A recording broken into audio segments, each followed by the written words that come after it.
RPK 96.3 PEN bekerja sama dengan Persatuan Wartawan Nasrani menyampaikan topik yang menarik untuk kita bahas bersama. Ya, tadi ada ini apa namanya, pesannya dari YouTube ya. Ya, saya jawab dulu. Iya. Untuk ini yang apa ini? Buliong. Nah, itu nanti menjawab pada saat dan tepat dengan topik yang lain. Tepat. Oke. Untuk asahas nih, ya puji Tuhan bagus, Mbak atau Ibu nih. Jadi kalau itu melakukan pendekatan saja ke sekolah-sekolah, sekiranya mereka bisa terima dan membuka untuk Ibu Asna dan kawan-kawan mengajar di sekolah negeri, itu bisa. Yang hal seperti ini terjadi juga di Banten. Banten banyak sekali guru-guru sekolah minggu ikut ambil bagian mengajar di sekolah negeri tanpa digaji. Jadi laksanakan. Ya, saya salut buat Ibu Asa dan kawan-kawan. Yang penting Anda di sana ikut memantau secara diam-diam apakah perundungan di sekolah terjadi atau tidak. Itu dari saya. Nah. Iya, Ibu silakan. Silakan. Ya, jadi kan pemenuhan hak anak minoritas untuk beragama dan menjalankan agamanya termasuk di lingkungan satuan pendidikan ya. Dan apabila tadi kita sudah mencatat salah satu pola kekerasan dan pola kekerasan terhadap anak minoritas ini kan bullying di sekolah ya. Bullying di sekolah. Kita menjadikan lokus sekolah sebagai salah satu perhatian karena laporannya kan cukup banyak ya. Sangat banyak. Ya, nah itu tadi kan ada jadi pertanyaannya bagaimana menghadapi ini. Nah, lalu solusinya apa gitu. Lalu saya tadi menunjuk pada Permendikbudristek nomor 65 tahun 24 yang mewajibkan semua sekolah membentuk satgas. Jadi semua sekolah ya, nggak cuma sekolah negeri.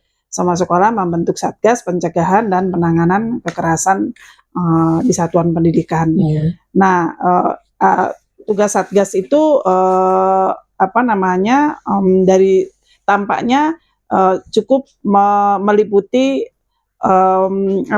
intervensi di hulu sehingga intervensi di hilir ya. Jadi pencegahan itu kan di hulu ya.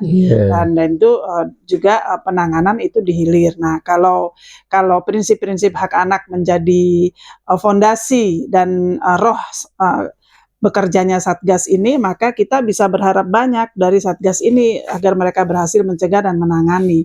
Nah, salah satu PR yang paling serius menurut saya adalah mengajarkan tentang toleransi ya. Jadi pendidikan toleransi di dalam kurikulum pendidikan sekolah gitu. Nah, itu salah satu kerja di hulu ya, yang harus dipastikan dilakukan oleh sekolah adalah mengajarkan toleransi walaupun barangkali misalnya sekolah itu siswanya cukup homogen misalnya. Ya, tapi justru di sekolah dia harus mendapatkan benih-benih pengajaran toleransi itu walaupun sekolahnya homogen, sehingga ketika ia berinteraksi di dalam lingkungan bermain dan keluarga barangkali yang ternyata heterogen, nah di situ anak sudah mampu mengembangkan mengembangkan skill interpersonal yang menghargai keberagaman gitu, yang plural ya. Nah, disitulah sebenarnya salah satu kunci di tataran pencegahan ya, dengan mengajarkan anak-anak melakukan prinsip-prinsip toleransi. Nah, sementara juga bukan hanya anak-anak kan yang ditangani, tetapi juga guru-gurunya, di mana guru-guru juga harus mampu menjadi teladan bagi anak-anak dalam hal toleransi dan bahkan bukan hanya toleransi, lebih jauh dari itu melindungi hak-hak teman yang minoritas gitu. Jadi lebih proaktif ya, bukan hanya pasif membiarkan kawannya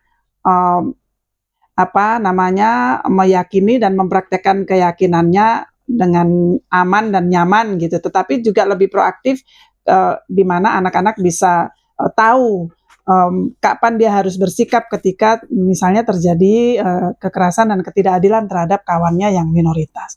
Dan untuk anak tiba di level itu harus ada keteladanan dari orang dewasa gitu. Baik orang tua sendiri maupun guru-guru di sekolah. Nah, mungkin itu salah satu saja dari isu besar bagaimana mencegah intoleransi di sekolah.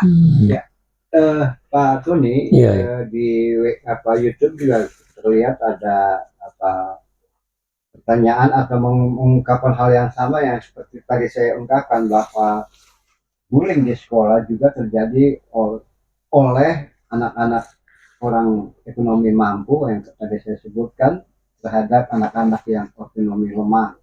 Itu terjadi dari orang tua kaya bullying terhadap anak-anak yang miskin disebut di sini. Nah, itu memang terjadi seperti itu di mana-mana. Saya sebut tadi, terutama di sekolah swasta yang sisanya beragam, dan di situ ada anak-anak dari kelas ekonomi atas, dan mereka memperlakukan anak-anak yang ekonomi bawah itu dengan seenaknya. Bahkan ada korban pemukulan, dan saya temukan juga setahun yang lalu bahwa akhirnya anak dari tukang dorong sampah ini tidak mau sekolah lagi. Walaupun yang bersihkan kondisi ya. Ketika kita melakukan pendekatan tidak ada jawaban apa-apa. Itu dulu sebelum closing statement kan Ibu Silvana menambah. Iya. Jadi kalau kita belajar dari kasus Indra Giri Hulu Opa di Riau beberapa bulan lalu bulan Juli, sebenarnya bulan Juli dan awal Agustus masih dapat ditangani oleh kawan-kawan pemerhati masalah pendidikan dan hak-hak anak.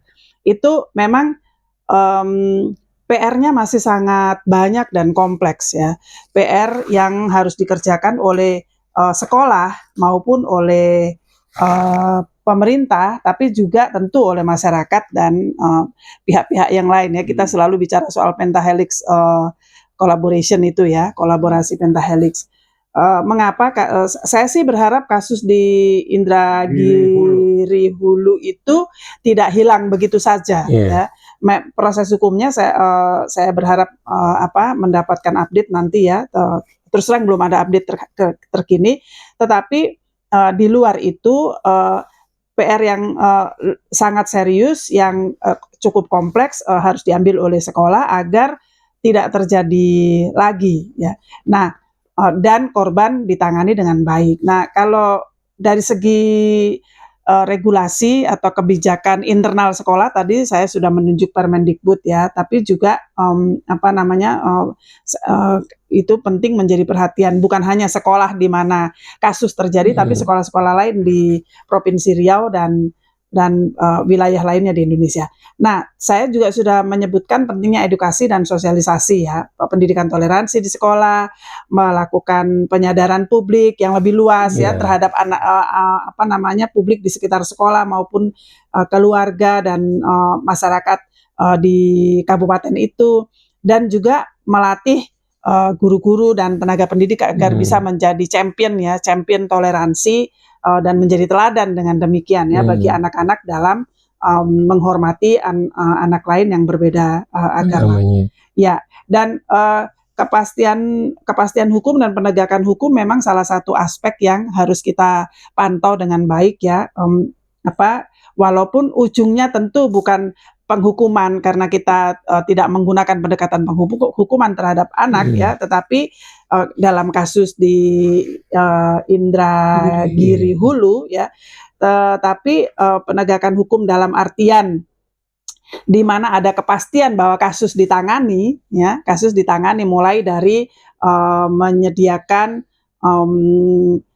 saluran pengaduan dan penanganan kasus secara tuntas, transparan dan adil.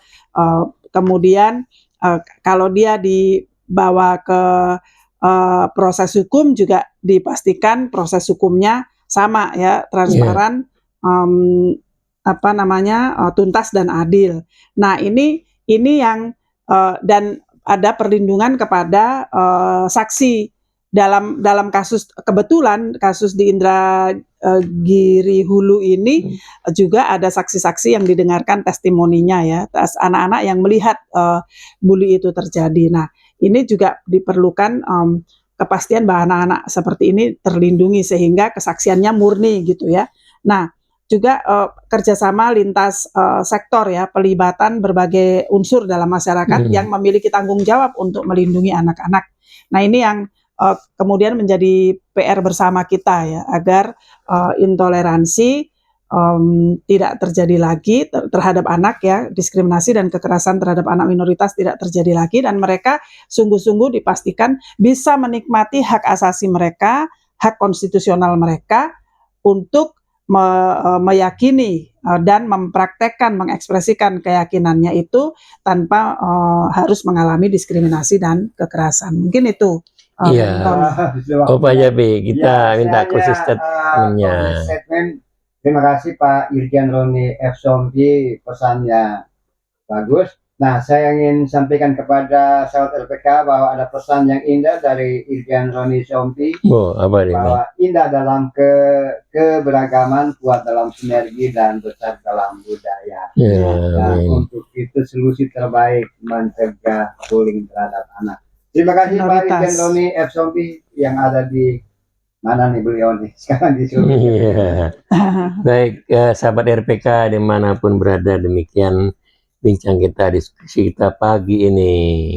Kami yang bertugas ini Ibu Silvana Fitule dari Komisioner KPAI, Pak Japi, saya Tony Hermando dan Sarah Nomi mengucapkan terima kasih atas segala partisipasinya. Sampai jumpa minggu depan.